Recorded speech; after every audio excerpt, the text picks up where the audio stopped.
নমস্কার, আমি কৌশিক রায়। সকল দর্শক বন্ধুকে আন্তরিক অভিনন্দন, শুভেচ্ছা জানাই। আগামী ৪৫ দিন আপনারা ডায়েরিতে নোট করুন। ৬ রাশি রাজ সিংহাসন প্রাপ্তি ঘটতে চলেছে। ২৩শে ফেব্রুয়ারি মঙ্গল রাশি পরিবর্তন করে কুম্ভ রাশিতে প্রবেশ করবে। এই কুম্ভ রাশিতে মঙ্গলের প্রবেশ ৬ রাশির ভাগ্য খুলতে চলেছে। দেখুন, আপনারা অনেকে ভিডিও শুনছেন যে কৌশিকদা আমার এত সমস্যা কেন, আমার রাশির নাম থাকা সত্ত্বেও আমার কেন ডেভেলপমেন্ট হচ্ছে না, এই প্রশ্ন অনেকেরই রয়েছে। দেখুন, আমি বারবার বলি যে ৯টি যে গ্রহ রয়েছে কি না, এই যে নবগ্রহ রয়েছে, এই নবগ্রহ আমাদের জীবনে কিন্তু বিশেষভাবে প্রভাব বিস্তার করে। দেখবেন কারো কারো ক্ষেত্রে খুবই ভালো সময় যায়, গোল্ডেন টাইম, যেটা তার ক্ষেত্রে কিন্তু একটা অভূতপূর্ব লাভ দিতে পারে। আবার কারো কারো ক্ষেত্রে দেখবেন ঋণ থেকে বেরিয়ে আসতে পারছে না। জানবেন মঙ্গল গ্রহ কিন্তু তার নেগেটিভ রয়েছে, আর মঙ্গল যখনই নেগেটিভ হবে কি না, গলা পর্যন্ত ঋণ হয়ে যাবে। মঙ্গল যদি আপনার জন্মকুণ্ডলিতে ধনপতি হয়ে যদি ষষ্ঠ, অষ্টম বা দ্বাদশ গৃহে অবস্থান করে, মঙ্গল যদি আপনার ক্ষেত্রে শনির সাথে অবস্থান করে, এই মঙ্গল কিন্তু পীড়িত হয়ে যায়। আর এই মঙ্গল পীড়িত হয়ে গেলে কি হবে, ঋণের উপর ঋণ। অনেকেই আমার সঙ্গে কন্ট্যাক্ট করেছেন এবং কারো কারো ক্ষেত্রে কর্মহীন হয়ে পড়ে রয়েছেন। কৌশিকদা, আমি ভালো একটা চাকরি পাচ্ছি না, শনি আপনার ক্ষেত্রে নেগেটিভ রয়েছে। দেখুন, অর্থাৎ চাকরির জায়গাটা যদি বলা যায়, সেখানে আপনাকে দেখতে হবে আপনার স্যাটার্ন গ্রহ কেমন রয়েছে। এই মঙ্গল খারাপ রয়েছে বলে আমি একটা প্রবাল পড়ে নিলাম, প্রবাল পড়লে মঙ্গল ভালো হয়ে যাবে, রক্ত প্রবাল, এটা না। আর শনি খারাপ রয়েছে বলে নীলা পড়ে নিলাম, আর নীলা পড়লে শনি ভালো হয়ে যাবে, এটা হচ্ছে রং থিওরি। আবার বলি, এটা হচ্ছে ভুল ধারণা। অর্থাৎ এই জায়গাটাতে প্রতিকার প্রতিবিধানের জন্য বিশেষ ক্রিয়া রয়েছে।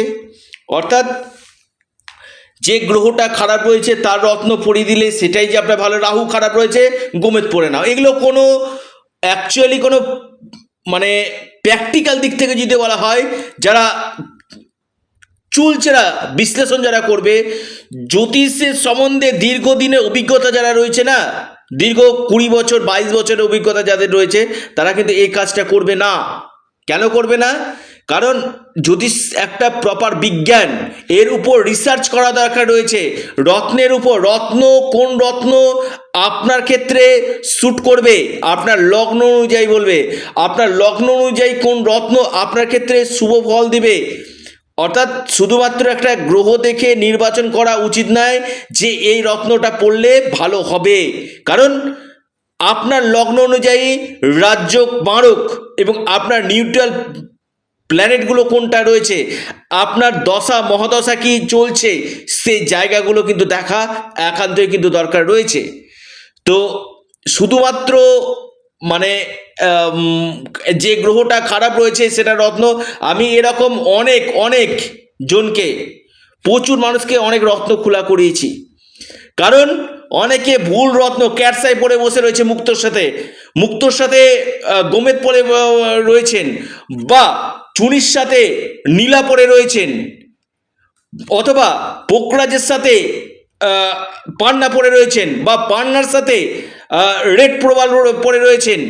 এই জায়গাগুলো আগে বিচার বিশ্লেষণ করা একান্তই দরকার রয়েছে, যে এই সব জায়গাগুলো কি অ্যাকচুয়ালি কি দরকার রয়েছে, কোন গ্রহটাকে পাওয়ার আপ দিতে হবে। একজন এক্সপার্ট অ্যাস্ট্রোলজার যার বিশেষ অভিজ্ঞতা রয়েছে তার সাথে পরামর্শ অবশ্যই করুন। ওই দুম করে যে কোনো রত্ন পরে নিলেই যে ভালো হবে এমন নয়। অনেক উপাচার শুনছি, যে কৌশিকদা আমাকে, আমি বলে এগুলো কোনো শাস্ত্রীয় মত অনুযায়ী যে কোনো উপাচার করলে অনেকটাই মঙ্গল হয়। তো রত্ন অবশ্যই কার্যকারিতা রয়েছে, কিন্তু রত্নকে নির্বাচন করা দরকার রয়েছে। কোন রত্নটা পরা উচিত কর্মের ক্ষেত্রে, আপনার বিজনেস ক্ষেত্রে, আপনার ঋণের ক্ষেত্রে, এগুলো কিন্তু টোটালটা নির্বাচন করা দরকার রয়েছে। তবেই কিন্তু বলা সম্ভব যে রত্ন আপনার ক্ষেত্রে অ্যাকচুয়াল কাজ হবে না কাজ হবে না।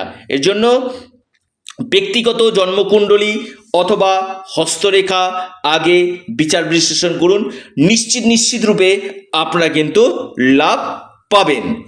তো এই যে আগামী 45টা দিন 45 ডেজ কুম্ভ রাশিতে মঙ্গল অবস্থান করে একটা বিশেষ লাভ দিতে চলেছে যে যে রাশিগুলোকে, অর্থাৎ রাজ সিংহাসন প্রাপ্তি হতে চলেছে। নাম্বার 1 যে রাশির আমি নাম বলবো বিশেষভাবে লাভ দিতে চলেছে সেটি হচ্ছে বৃষরাশি।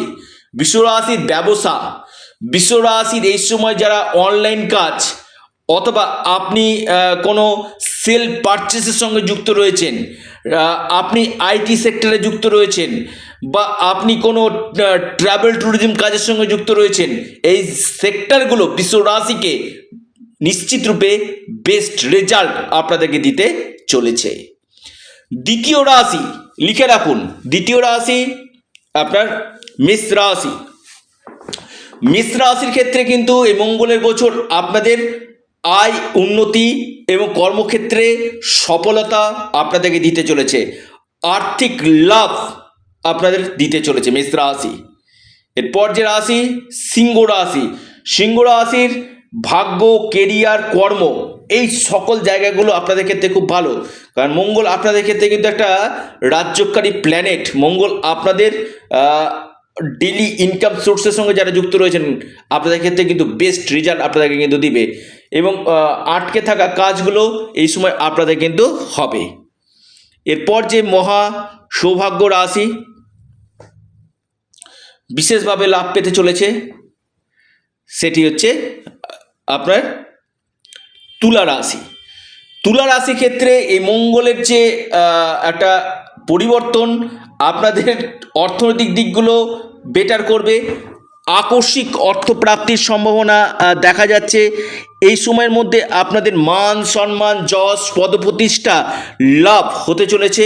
অর্থাৎ আমি বলবো তুলা রাশির ক্ষেত্রে কিন্তু বিশেষভাবে এই সময় কিন্তু আমি লাভ দেখতে পাচ্ছি। এরপর যে মহা সৌভাগ্য রাশি সেটি হচ্ছে মকর রাশি।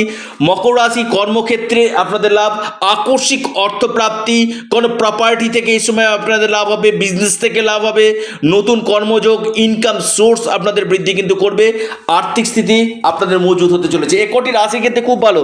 কোন কোন রাশির ক্ষেত্রে মঙ্গলের রাশি বলতে কিছু নেগেটিভ দিতে হবে? প্রথম হচ্ছে কর্কট রাশি, দুর্ঘটনার সম্ভাবনা, গাড়ি যারা চালাচ্ছেন একটু সাবধানে চালাবেন, আপনার কোনো জায়গায় অর্থ আটকে যেতে পারে। দ্বিতীয় রাশি আপনার মীন রাশি।